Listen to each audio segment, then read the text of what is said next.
Біздің айтыскер ақынымыз кеше Алматы қаласында 14 күн болып айтыстан республика бойынша орын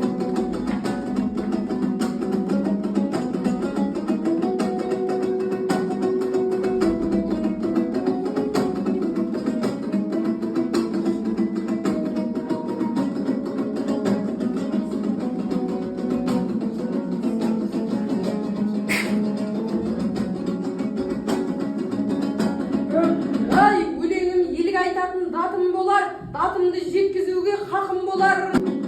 Текті халық төріне қоздырғасыз, алдарыңда жарқылдар сәтім болар.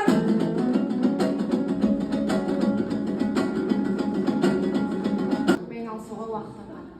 Бұл жанашыр ретінде танымал тұлғалар туралы шығармалар шығарып, таңдаулы туындылар жазды. Ислам Қажы Қазақстанмен қоса тмд елдеріне барып, тынымсыз ізденіс үстінде жүріп, көптеген кітаптар жазды. Артындағы ұрпақтар өсе берсін, өне берсін. Бір-бірімізге деген ниетіміз, пейіліміз әрдайым қазақ халқына кең болсын.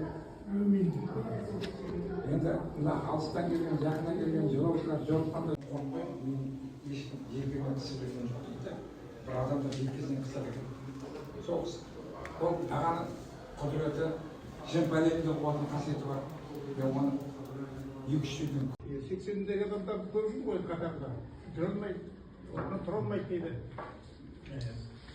Бір ақынның сөзі бар. 80 тұра алмай өлбесем. Және бірдеңе деген сол есіме түсіп жүрген. Өлбесім ұстақтарды. Орыс әкімшілігі университеттің ректораты қызметкерлері